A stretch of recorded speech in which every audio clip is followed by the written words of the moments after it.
everyone, and thank you for joining us today for another Community Change Collaborative session. Just a moment. So it is with great pleasure that I introduce our distinguished guest speaker for today's collaborative session, Dr. Solmaz Yadollahi, a conservation architect from Iran with an extensive academic background and a profound commitment to urban heritage planning and community change initiatives. She holds her doctorate in heritage studies from Brandenburg University of Technology in Germany. Armed with a wealth of experience and expertise, she has held pivotal roles such as research fellow at the chair of urban management and an affiliated postdoctoral fellow at the esteemed DFG research training group, both at Brandenburg University of Technology. Currently, Dr. Yadollahi serves as a principal investigator for the DFG-funded research project named Assembling Iran's Urban Heritage Conservation Policy and Practice, Problematized in Tehran.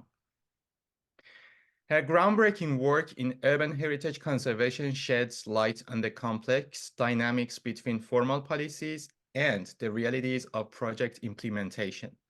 In her profound research, she highlights the challenges and nuances of heritage planning by examination of the intersections between realpolitik, ideology, and community engagement, while her project offers a diagnostic lens to understand and address the discrepancies that arise in heritage conservation efforts. Her advocacy for transparency in urban heritage planning underscores her role as a beacon of change and integrity within the field as she continues to provoke critical discourse and inspire action towards more inclusive and sustainable development practices. I want to express gratitude for her willingness to share her expertise and insights with the group, and please join me in extending a warm welcome to Dr. Solmaz Yadollahi as she shares her enlightening perspectives and experiences with us today. Thank you. Thank you. Thank you for the very kind introduction. I just need to mention that the project has ended, and thank you for the opportunity for presenting my work here. I'm extremely grateful for this. So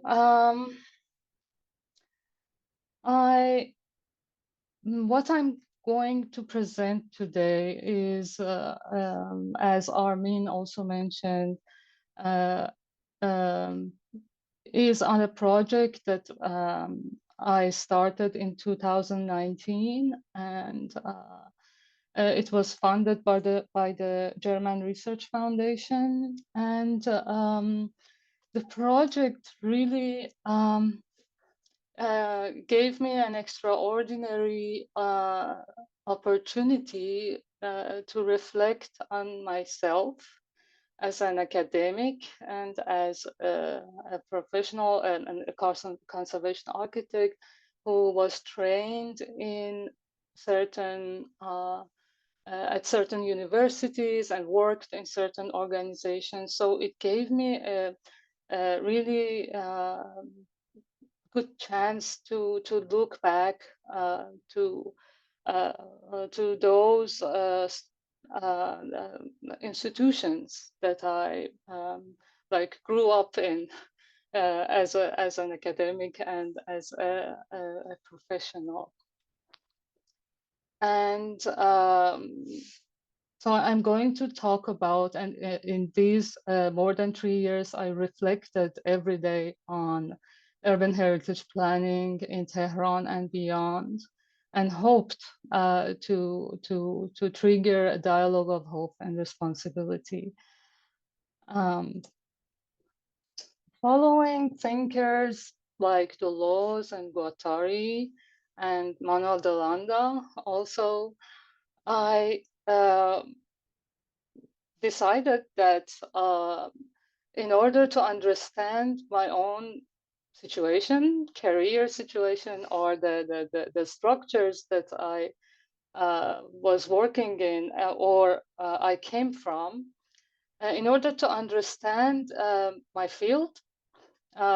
Maybe a good way to do this is to study the history of its evolution, and see it as a spatial and discursive assemblage of the gathering of elements such as organizations, laws, individuals, infrastructures, funds, um, and spaces, urban spaces, and also technologies, and reflecting on how the gathering of all these elements that built the field of conservation was shaped by historical turning points from the beginning of its institutional when it was institutionalized in the early years of the 20th century after the Constitutional Revolution, through different historical turning points, such as the coup in 1955, such as the revolution in 1979, and also the uprisings after 1979. And until the severe political changes in 2021. So I was really curious to understand what happened to the field or to this spatial discursive assemblage throughout these events, and to be able to understand how we came here. And I came to understand urban heritage planning in Tehran and beyond as sequences of disrupted spatial discursive assemblages. So when mapping the historical trajectory of this field, I recognize that it is more like a body or like an assemblage that tends to knock down its own accumulated resources. And this was, although I didn't have a theoretical pre-assumption at the beginning, this turned out to be very much in line with Humayun Qutuzyan's portrayal of Iran as a short-term society, which is very famous, and or as a peacock society. So it's like a building that is meant to be knocked down, destroyed, and rebuilt again and again and again. And residing within this society, the studied assemblage strives to deconstruct the prevailing structures and usher in a fresh one, paradoxically perpetuating the very cycle it seeks to escape. And with each revolution, with each political change, we experienced purges in the institutions and in the universities, and the change of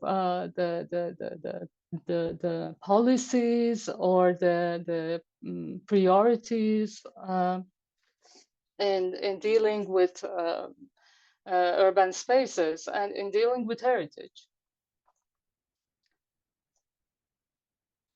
And by focusing more on particular projects, so I had in the project, in the research project, I had this the zooming out, I mean the larger viewpoint, and I had I had looked more closely into several single projects. And I also cooperated or discussed similar cases in other countries like Turkey, like Egypt, during a discussion series that was about policy practice differences in doing conservation in cities. And we agreed with the participants of those discussions and with the authors of the edited volume that often a discrepancy exists between formal policies and the actual unfolding of the conservation projects that are shaped by the realpolitik that influences planning environments on the local basis. So in each case, it can manifest itself in different, the realpolitik of doing planning can manifest itself in informalities, like unofficial real estate market fluctuations, like clashes of ideologies and identities, although those clashes are seemingly resolved in the constitutions or in the legal systems. And legally and officially, you don't see a problem, but actually you see deep unresolved problems. And episodic state strategies that tend to change pragmatically in the administration period of one government, or tend to change radically when a government, when one administration period terminates and another administration period begins. And usually particularly in the cases that I studied in Iran, the nature of participatory projects and the opportunities available to the civil society has been very episodic. And this also was an aspect of what I call the realpolitik, because in the legal system, there is no problem for participation. I mean, everything seems very finely described and planned. But what happens on the ground counts regarding to the outcomes that we have in these the studied projects. And also, the realpolitik of doing conservation can show itself in favoritism, corruption, although I mean, maybe I should note here or mention here that it was mentioned in several interviews, and most of the interviews were anonymous, of course. And it was also, it is also seen, for example, in the studies of sociologists in the municipality of Tehran, for example. And there is published work about that issues and that issue. And in extreme situations, such informalities may materialize through the actions of elite players who perceive themselves to be above the law. And I have discussed cases from Iran. But today, I would like to, rather than reflecting on the conservation projects or the broader aspects of the field and how it is functioning in Iran, I would like to reflect on the topic or look at the topic of, I mean, how the civil society and academic and professional communities that I had dealt with in Tehran tend to respond or cope to the short-term society that they are situated in. So in order to get access to the information about their everyday praxis in Tehran. So here's a little bit methodology. I through several periods of field work, I attended their campaigns. I went to their meetings, or as an active or passive participant. I tried to hang out with them, and I mean, I enjoyed hanging out with them in less formal settings, and like interview them or just chat with them about their experiences. And I also focused on certain projects and tried to map and categorize the relationships and interplay of different actors through observing their engagement around that project on social media. And they were very interesting and contradictory. There were deep contradictions in my observations, and I tried to make sense of them through categorizing my field notes, I mean, online field notes thematically. And I mean, these were like observations of how, for example, regular people as visitors or as owners of places, or the professionals who were active in the tourism industry in Tehran, or and also I mean, some of them who were, for example, tourism influencers on Instagram, how they reacted to the project, how they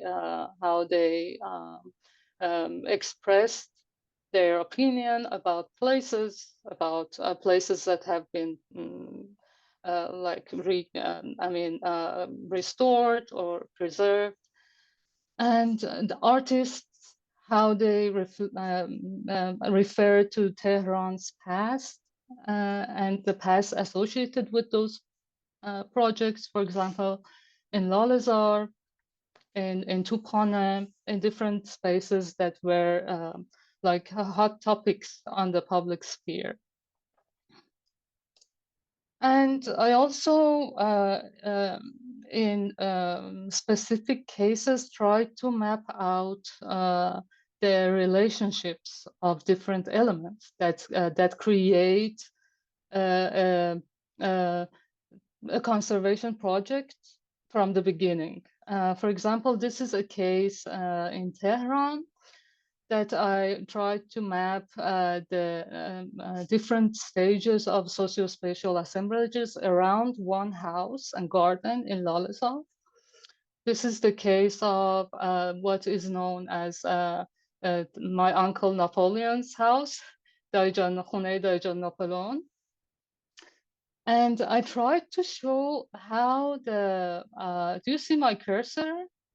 Yeah, okay, great. I tried to show how the interactions started in the stage of remembering, oh, this is that house of the famous TV series.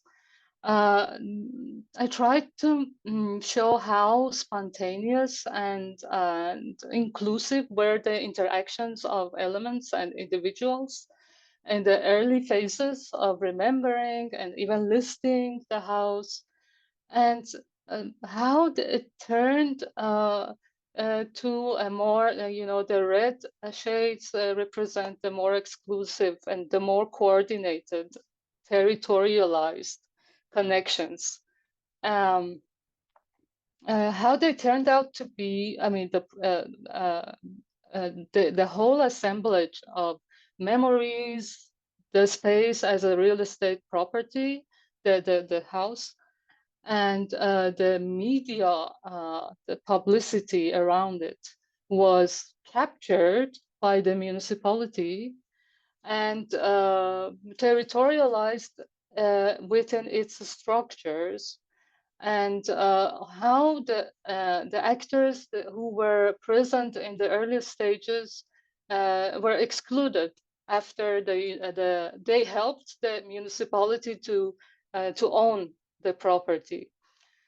And something that was really interesting for me regarding this particular case was the climate of things just before the ownership happened, just before the capture.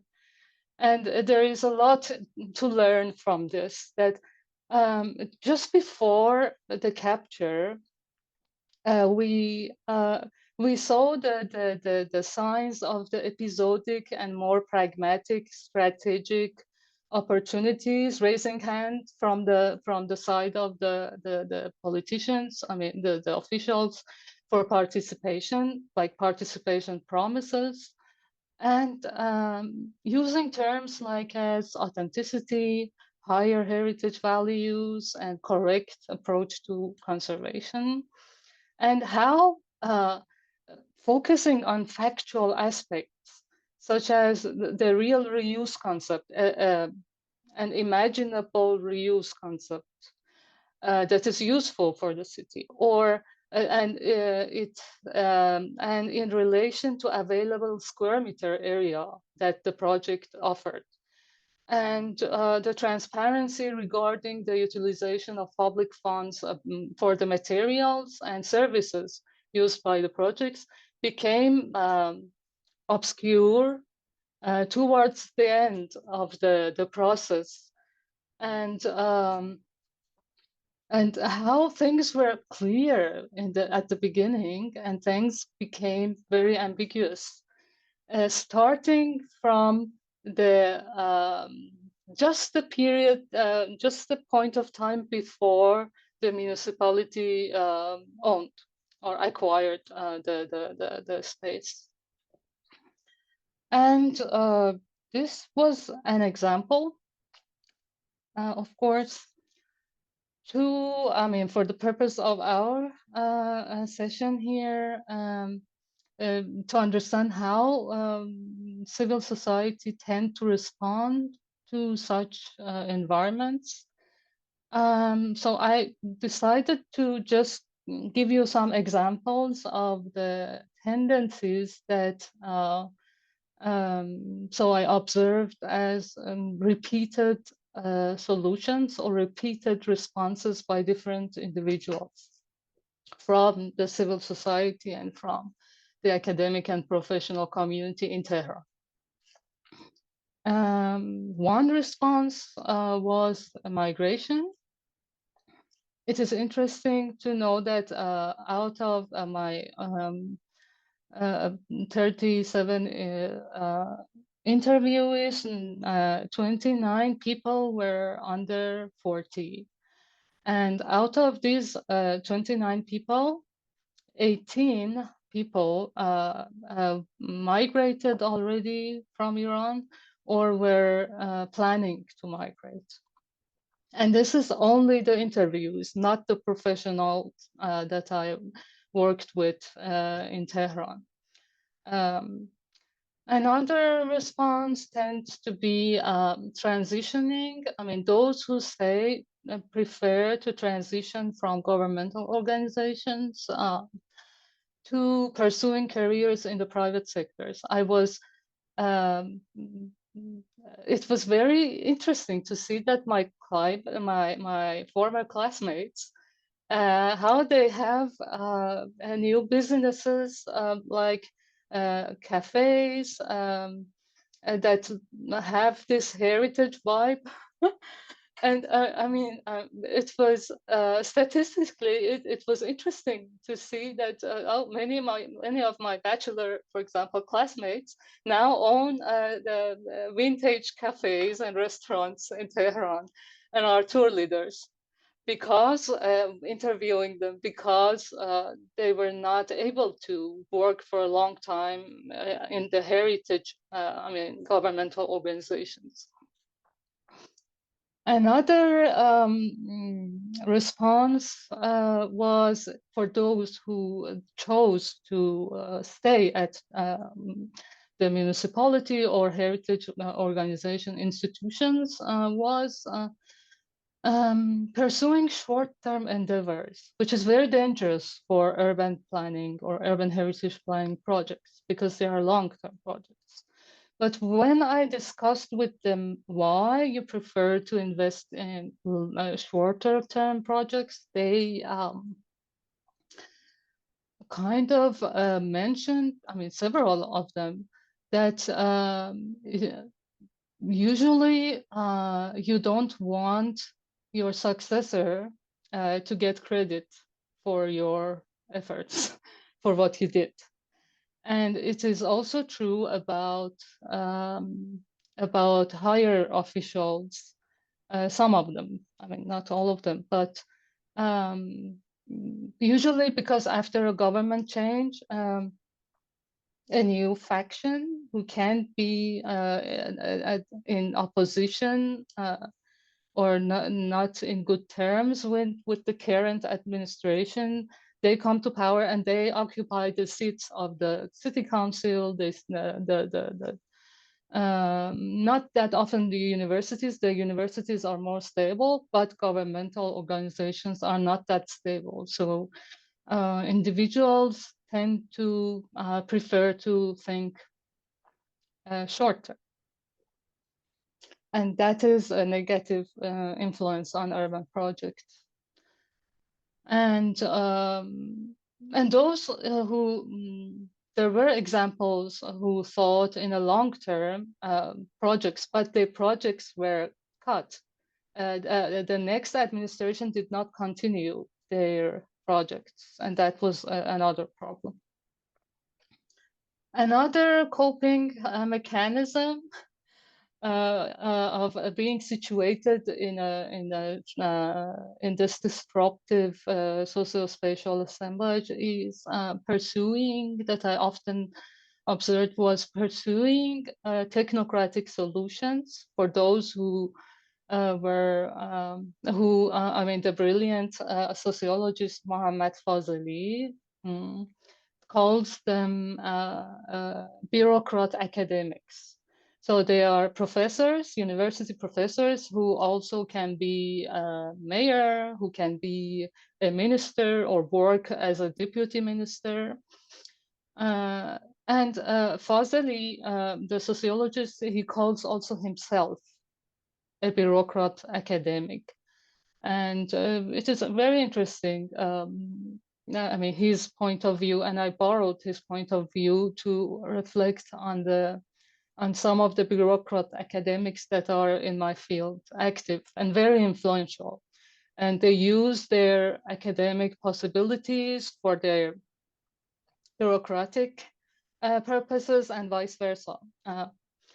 And usually when you read their papers, you can see lots of and publications, lots of textbooks, technical textbooks translated to Farsi from English from very renowned international authors, without really addressing the mountains of unresolved problems in the public space that is the topic of my work in Iran.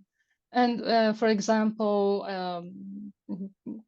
proposing solutions like enhancing public awareness about heritage is often seen in their publications, and prioritizing technical approaches in general. So I categorize this as a coping mechanism because you cannot address the deep problems and be a minister or be a deputy minister. This is not possible. And it is often seen that bureaucrat academics tend to lose their bureaucrat seats, positions, when the government changes, and they go back to the universities and pursue their project academically. And with the next, for example, reformist government, they come back to the Ministry of Urban Planning. And it was only after 2021 that I observed something very unprecedented and very interesting, that there were some former bureaucrat academics that after that huge political change presented themselves as activists. Mm. And were uh, more publicly or were more present in the public sphere. But I cannot reflect on the meaning of their action, whether it is a very strategic and episodic decision that they made, or does it mean that they feel or they lost hope in the function of the bureaucracy? I don't know, because it is very new, and I am waiting to see what happens. And a fifth way of coping with this environment was very sad for me, that I saw in the civil society. I mean, not everyone, but some groups reduced their civic demands to what, for example, the reformist governments could offer, and in those particular periods. And I don't know, I don't have a solution for how they could do their civic activities better, but they were using their chances, the chances that they were given. But among the individuals within the civil society, I also encountered a few who dared to openly pose questions about objective facts, such as real estate prices of the properties in question, construction costs, contractual relationships among the partners involved, and reuse concepts of publicly funded projects. These individuals typically refrained from establishing firm affiliations with institutional structures. Instead, they strongly tended to cultivate friendships and informal collaborations with diverse actors across the studied domains. And their ability to navigate the informalities of heritage planning enabled them to stay true to their observations, their object, what they could see and touch. Following their actions brings to mind Timothy Snyder's assertion in his book on tyranny. To abandon fact is to abandon freedom. And perhaps we need more people like these truth tellers in our environment. In this context, it is also crucial to acknowledge that striving for truth can come with professional and personal costs. Therefore, I prefer to view things on a spectrum, not binary, and recognize the nuances and complexities involved. Professionals and academic communities and the civil society face a dilemma in grappling with the realpolitik of heritage planning.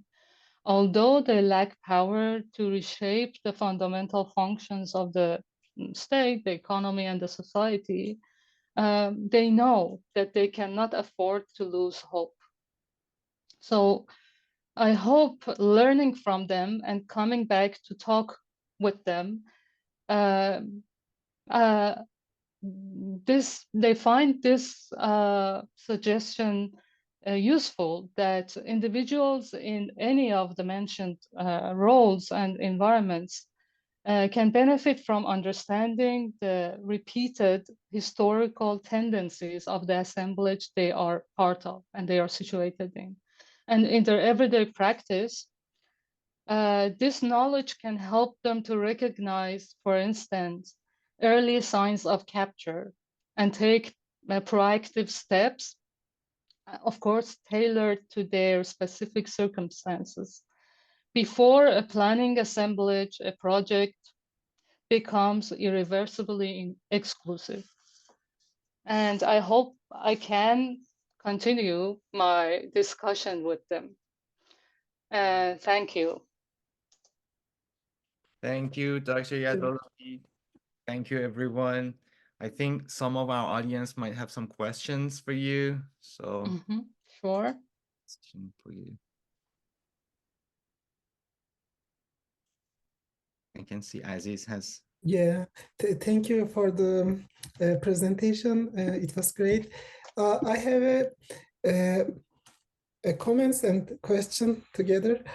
I think Iran is potentially one of the societies with the richest cultural heritage in the world.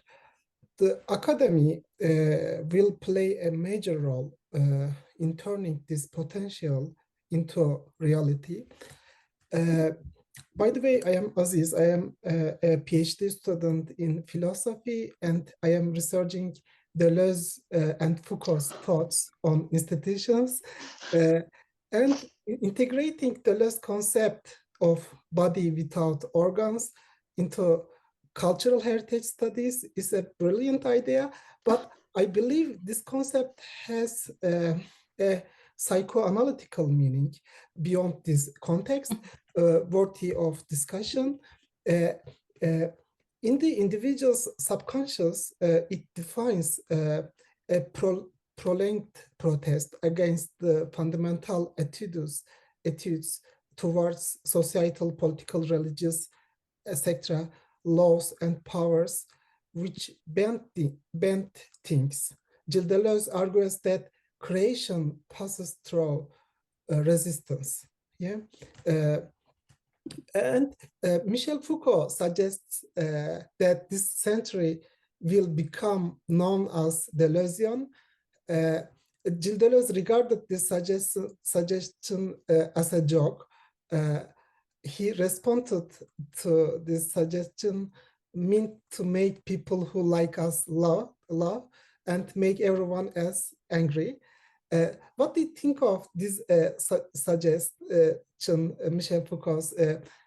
He said, yeah, this century will become known as Deleuzian. And can you explain more the concept of body without organs? Because I think it's worthy of discussion. Sure. Sure. Thank you. So yeah, thank you, Aziz. Thanks for the very deep question, philosophical question. Yeah, I mean, body without organs was a concept that I used to explain the situations when a structure is not yet formed and it has several of opportunities to shape in countless ways of or take countless forms. It's like an egg. The body without organ is like that is not yet a creature like an animal, but it has the potentials to become several different individual creatures according to the circumstances, to the climate, to the light, to the warmth, reacting to those circumstances. An egg can become many different things. And I tried to incorporate this into the field of conservation as a socio-spatial assemblage, as a discursive and spatial and discursive assemblage. That, for example, in the case of the revolution, when everything is paused and suspended, and the formation of the future field depends on how the actors interact in that particular political climate. It is again when you zoom in on one project, again, before the capture happens, if the financial status of one of the owners was different, all the trajectories, all the process could unfold in a completely different way. And so that particular period that I highlighted, for example, in the project, I call that a body without organ. When things are suspended and you have the chance to create new structures. You have the freedom to do that, and you have to study the background of the assemblage to be able to identify that, oh, I'm in in a state of body without organs. So this is the time to act. And yeah. I'm so excited. I have a short question more. And there is a more concept of Deleuze, the concept of lines of escape. Maybe you know this. Do you lines of flight? Yeah, the Zoroastrianism. It is true pronouncing. Zoroastrianism is can we think this thought as lines of escape in Iran? Zoroastrianism. I don't think, I haven't looked at it that way. Because again, it is going exactly back to the former structures. Maybe if you have one of your feet on like former traditions, it can be Zoroastrianism. And align with actors that or actants that you usually don't meet, and try to find new connections for more creative processes to stepping your other foot in future to create something new. This can be the beginning of a line of light, but I didn't see it like this. Maybe in one of my papers, I had a similar suggestion, but I left it very open. Yeah. Thank you so much. You're welcome. Thank you. Thank you for the question.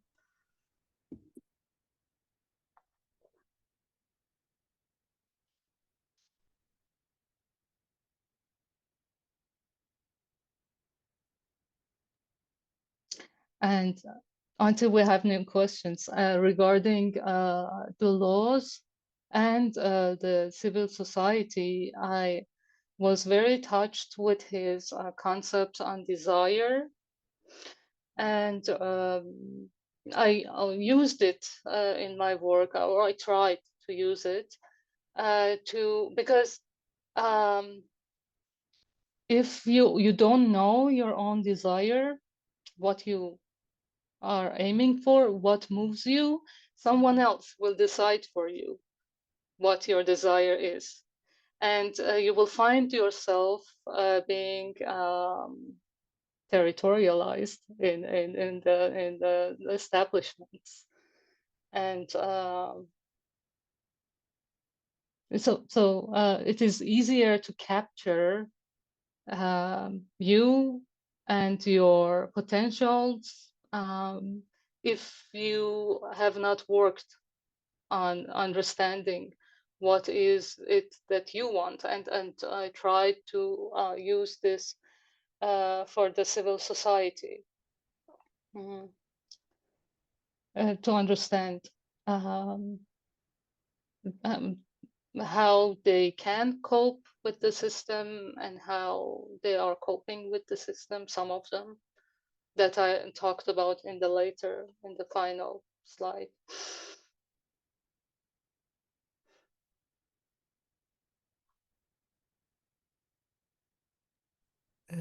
There is a question on the chat. On the chat.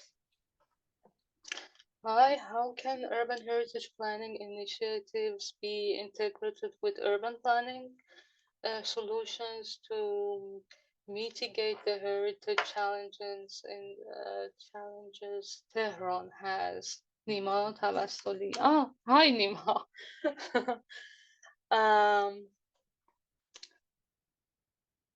Oh yeah, Nima was a professional that I like interacted. I cannot say I worked with, but we engaged in very interesting discussions in Tehran. And you know, in my work, I tried to highlight the deeper problems regarding public space, public sphere, public funds in Tehran. And I think in the current situations, I mean, in the conclusion of the first book, I have also mentioned that things are not going towards a very pleasant direction as long as those unresolved conflicts exist.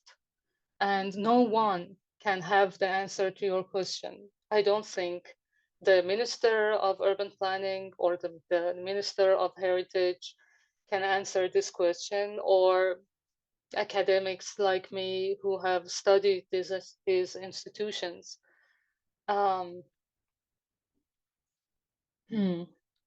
I think in Tehran, one of the thank you, Nima. One of the aspects that I found was that, for example, the neighborhood development offices, I found that you were also involved in. I found those as very good, smart solutions of the municipality because they were offices managed by the private sector. And it was very interesting. They provided an informal, not that rigid governmental environment for the residents of each neighborhood to discuss their problems. And I have tried to analyze these governmental, these neighborhood offices as links that could have connected successfully. And for a period, they did a good job connecting the residents who didn't trust the municipality with the municipality.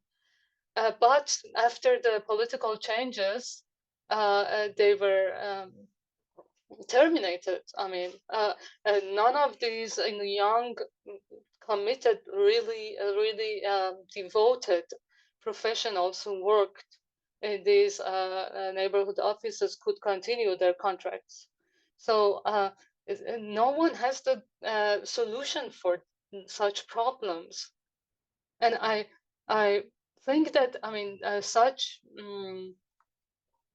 even when I'm talking about the disruptive system that tends to get rid of or dump its own resources, I'm talking about examples like this. That even if they know, the new administration knows that these neighborhood development offices were a very smart, pragmatic solution to solving the trust issues of the municipality with the local residents, they didn't continue it. I mean, it was very smart if they could just like keep the surface at least, but they didn't do it. So I don't know what the solution could be. I mean, those neighborhood development offices were brilliant solutions for a system that was structured to continue, not being disrupted. Nima.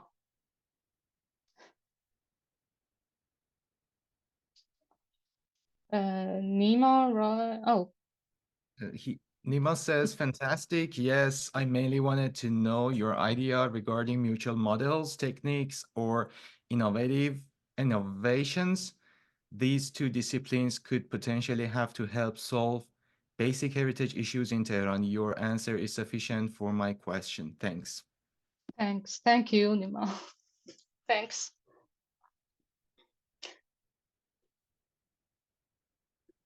I mean, in long-term structures, sorry, Jose, just a closing comment. In long-term structures, in structures that are built for longer functions, individuals, for example, I observed architects, historians, and filmmakers making cooperative initiatives during those episodic chances that they got.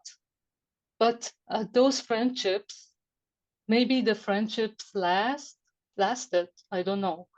But they didn't get to get those opportunities after things changed.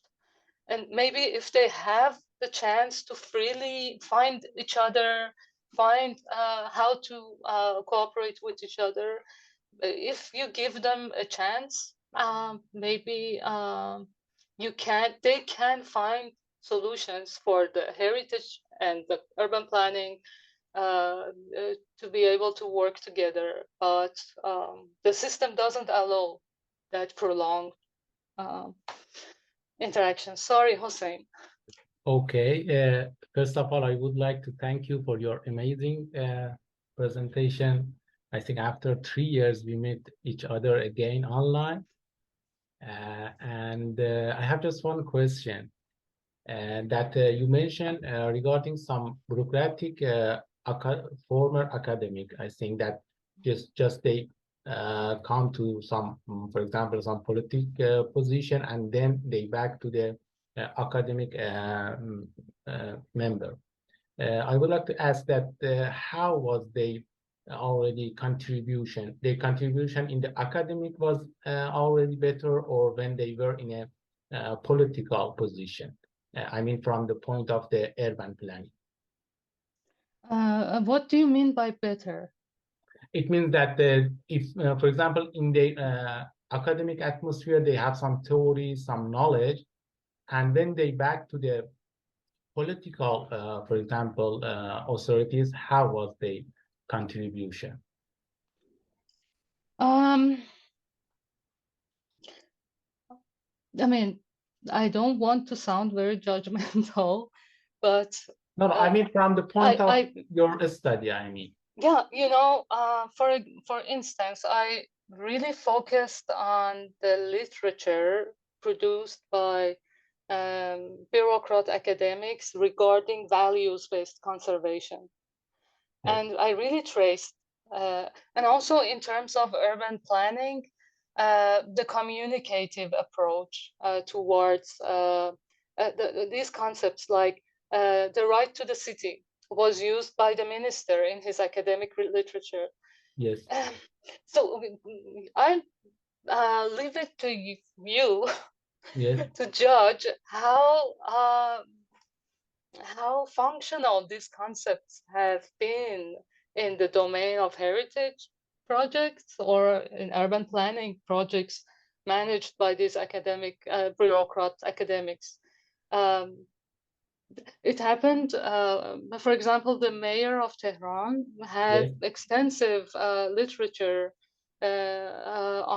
he has translated several books. Yes.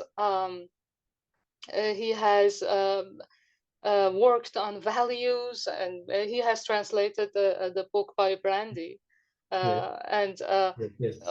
worked on values and values-based approach to conservation. But if the system, values-based conservation is a communicative approach to conservation, which means that you need, in an equal society, you need to be able to communicate. And I have, in the upcoming paper, I have reflected on how values-based conservation, that was an area of interest of the bureaucrat academics in Iran, has worked. It has not had the function that is supposed to have. Okay. Thank Yeah. you very much. You're Thank you. welcome. I hope I have answered. Yeah, great. I'm sorry, just to remind us that we have 3 minutes left, but before that, Oh. I see Neda has raised a hand and has a question. Sure. Hi everyone. Hi Dr. Yadollahi. It's so great to see you here, and everyone, every friend here. I'm so happy to see you all. I have a very small question. So I agree with you that Iran is a short-term society, as, for example, Dr. Khatizyan refers to. He also, I agree with him that he also mentions that we have problem in our civil society regarding negotiations and compromising. As a nation, for 2,500 years, we had this problem of short-term society, going to demonstrations, going to revolutions, new king come, and then the repeated structure on and on. So my question is, do you see any sort of changes, for example, after Mahsa demonstrations last year, or recent civil society active movements, that our civil society is gaining some sort of learned experience or something in showing how their public space is their wealth, is a place of power, and they should grab it. For example, in Gaitaria Park example, do you see any of that, or you are hopeless of any changes in near future? Thank you. Thank you, Neda. As I said, we cannot afford to be hopeless. I can start from myself, because after the Women Life Freedom uprising, I didn't go to Iran. I didn't do any field work. But when I was writing the result of my research, and I recognized in myself someday, because I have struggled with my editor, with Laura, about wanting to say something quite, but not saying it straightforward. And after those events, I think I could send my inner censor home for some time, and I lost some of the fear to say things that I observed, to use the material that I have collected. And I know that this has happened inside many Iranians.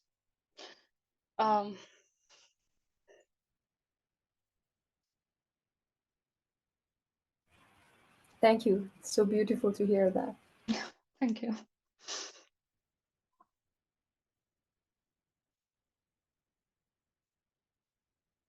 So if there is not any other question, I think we should wrap up this session, as it's already 12 o'clock, yeah. So I'm waiting to see if there is any other question.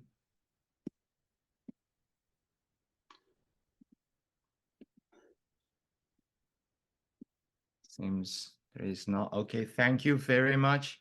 Thank you so much. Yadollahi. Thank you very much. Nice to have Thank you. you for the great opportunity to talk with you guys. It was great. Thank you very much.